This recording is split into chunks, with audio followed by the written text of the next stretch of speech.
The Pittsburgh Steelers have been absolutely killing this offseason so far, adding 6 potential brand new starters for next season. Now, with that being said, they still have so much work to do, specifically in this upcoming NFL draft, which is Thursday. As we sit and approach the draft, we see a couple of holes that Pittsburgh needs to address to solidify their roster going into 2023. Some of these positions include offensive tackle, cornerback, nose tackle, and a couple of other minor holes as well. In this video, I'll be breaking down everything that you need to know about this upcoming draft for the Steelers and who they will be trying to target in this draft. Some of the guys that they are loving, who they're constantly bringing in for workouts. I'll be letting you guys know who they're most likely going to be drafting within the first few rounds of this NFL draft. However, before we jump into the video, make sure you guys smash that like button. It helps out the channel so much.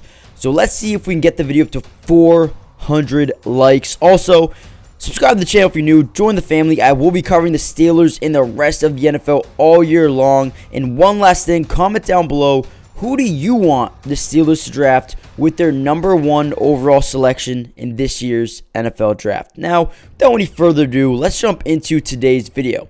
Okay, so before we deep dive into some of the prospects or some of the highly ranked guys that they've been taking a look at so far this offseason, let's take a look at some of the signings that they've made and look at the overall roster going forward.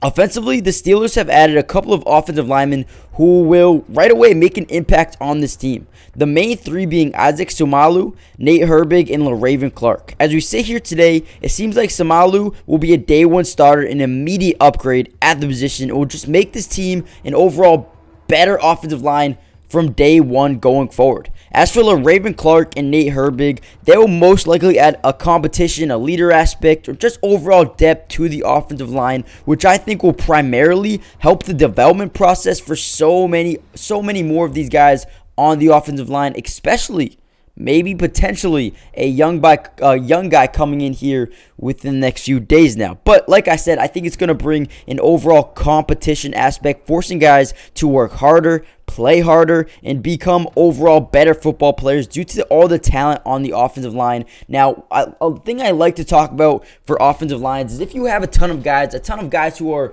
solid, who can win the starting job, that is the only thing that's going to do is make guys work harder. Now, the worst thing you do for an offensive line, just have 5 starters who are going to start no matter what. The thing you want is a lot of guys who can come in here and add competition, add potential starting ability, just so it makes everybody work their hardest, get their most potential out of them from day 1. So I think adding these guys like LaRaven Clark and Nate Herbig, I think these guys will overall just make the team better on the offensive line, as well as just more deep, man. If someone gets injured, they have depth. They have guys who can come in and be a starter or a plug-and-play starter for a little bit. So I like what they've done over this offensive line. Now, the Steelers also traded for Allen Robinson, who is still a reliable wide receiver at the moment. I know he's coming off a horrible year with the LA Rams, but look for him to bounce back this season with the Steelers and Kenny Pickett. The wide receiver room is now looking deeper and deeper as we move on with Deontay Johnson,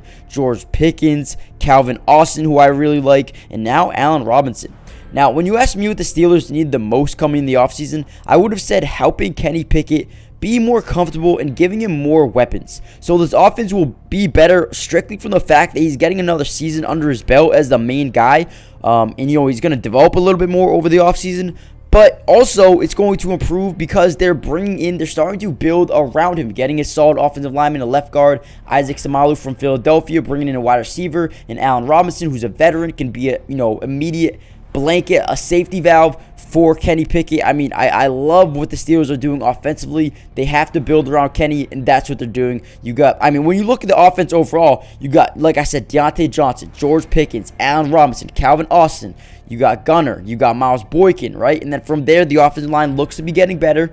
Definitely maybe could be adding someone later. We'll talk about that later. You got Pat Freiermuth, you got Zach Gentry, Connor Hayward. Obviously, you got Najee Harris and Jalen Warren, who have been really good. I mean, this offense is looking really, really deep, really good. Has crazy potential, and it all relies on Kenny Pickett's development. But the main thing you got to worry about Kenny is just protecting him, man. Protecting him, getting him the offensive line, getting him the weapons that he can trust to throw to. So I absolutely love what the Steelers have done here offensively to start this offseason. Now, defensively, the Steelers actually added 4 potential starters and have actually gone so much better in a couple of different places. Now, let's start off with the secondary.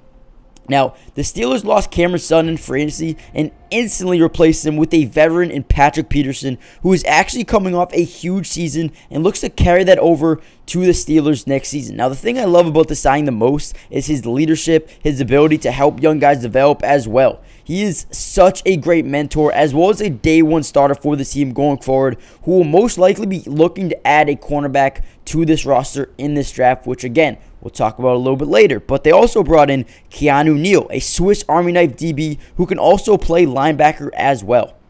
And when the Steelers lost Devin Bush and Miles Jack, they replaced them right away with a couple of guys who could step in and make an impact in Cole Holcomb and Landon Roberts. Now, when we look at this defense, you got Larry Ogunjobi, you got Montravius Adams, who they could look to replace at nose tackle. Cameron Hayward's coming back, TJ Watt, Cole Holcomb, Landon Roberts, looking like the 2 inside linebackers, the 2 new inside linebackers. Still got Alex Highsmith, you got Pat Pete, Keanu Neal, who is looking to start as strong safety, but also can play a little bit of inside linebacker, or not outside, but inside linebacker as well. He's a very good mixture of a safety linebacker who can, help stop the run, but really is good in pass coverage for the most part and dropping into coverage. I love what they're doing, man. You got Minka Fitzpatrick, you got Levi Wallace, Ahkello Witherspoon, Arthur Marlette, Trey Norwood. I mean, this defense is looking good as well, man. And I would like to say overall the Steelers have gone better start this offseason, but the draft will be so crucial for their success going forward. Now, before we jump into the good stuff, meaning the NFL draft, which is literally tomorrow, make sure you guys smash that like button, subscribe if you're new, join the family. I will be covering the entire NFL offseason, which includes the rest of free agency, the draft, whatever trades go down. I got you guys covered with all the breaking news, so turn on your post notifications so you're notified every time something happens in the NFL.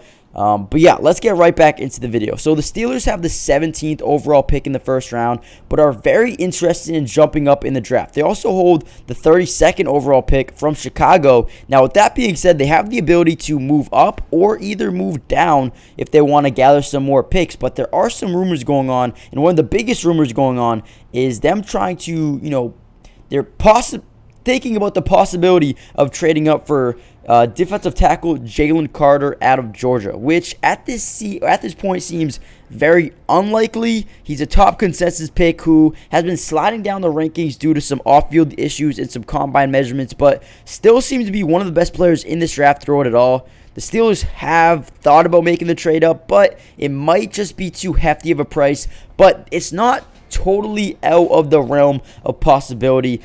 There is a chance he falls a little bit farther than expected, but I don't foresee him being there when the Steelers are on the clock, and I don't really think the Steelers are going to make a trade up to a top 10 pick. I really don't. They could. It's not out of possibility. They could definitely do that. I just don't see it as being a likely option at the moment. However, there are still a lot of options that the Steelers can look into. Now, let's talk about the offensive line. Like we talked about earlier in the video, protecting Kenny should be their main priority to start this draft, and solidifying their offensive line with the first-round tackle would be a dream scenario for Pittsburgh. And I know it's not the flashiest thing in the world to pick a tackle in the first round, but it would be worth it. Now, there are definitely some top-end talented guys near the top of the draft that could be in play for the Steelers, and just having one fall to them would be amazing. Now, 4 names I want to mention are Paris Johnson, Broderick Jones, Peter Skonelski, and Darnell Wright as well. The scary thing is the Packers, the Jets, and the Patriots have all been rumored to be interested in taking a tackle early in this draft, and they all pick right before the Steelers. But don't be surprised if the Steelers even try to move up, get one of these guys as well. Adding a tackle would help Najee Harris and Jalen Warren in the running game. They would also allow Pat Freiermuth to become more of a receiver, less of a blocker in this offense, and obviously it would affect Kenny Pickett in the pocket as well, just giving him more time as a passer. Now, personally for me, I think the Steelers should do their best to try and land one of these top-end tackles and then move on to the second round or late in the second round, early second round, whatever it may be, adding a cornerback with their 32nd overall pick. And then from there, they can go on, add a nose tackle, maybe a young linebacker to add depth, maybe some edge rush help. I mean, there's a lot of things you can do in this draft, but at the top of the draft, I want them to get a tackle. I want them to get a corner, maybe a nose tackle, and solidify some other positions later on in the draft. Now, let me know in the comment section which one of these offensive linemen would you want the Steelers to land. Let me know what you guys want them to do. But now let's move on to some of the cornerbacks that they could be interested in. Now, it seems like more than likely the Steelers will leave one of the first 2 rounds with a DB. Now, the great news is that the DB class is deep. It's got a ton of talent. A lot of guys, trying to be selected late in the first round and even in the entire second round as well. Now, like we know, the Steelers having 4 selections in the first 2 days of the NFL draft, expect them to land at least one of these guys. Now, some of these guys include names like Joey Porter Jr., who seems like the Steelers have been linked to pretty much all offseason. And there's also guys like Christian Gonzalez, Devon Witherspoon, and also Emmanuel Forbes as well. Now, for me, Joey Porter Jr. could be the guy they go with. I mean, he's one of the best, man. He's one of the best. If one of those tackles isn't there with the 16th or 17th overall pick, look for Joey Porter Jr. to be their selection if he's still there. Now, Porter is a top-end player in this draft, especially at his position. He's an unbelievable player on the boundary. He will fit in perfectly alongside Patrick Peterson.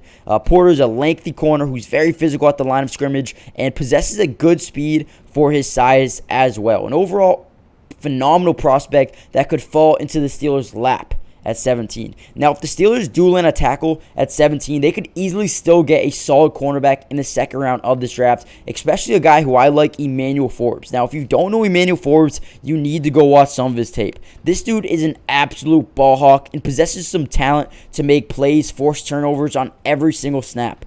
Listen, the one knock on his game, though, is his tackling ability. Listen, he's not the best tackler. He's not the best tackler in the world, but he is one of the most dangerous cornerbacks in this draft. You want a guy who can come out here and get 6 to 7 picks, or maybe not 6 or 7, but like 4, 5 picks in his rookie season. This is the guy to do it. This is the guy who knows how to jump the play, knows how to create turnovers, knows how to force fumble. This guy is just an amazing player. He can create big-time plays for the defense and create game-changing scenarios for a defense. So look for them to maybe target him in the second round if they don't get Joey Porter in the first. There's also guys late in the second round, third round, who they could target as well. A couple of D tackles I like, Keanu Benton, Mozzie Smith, or even Siaki Ika.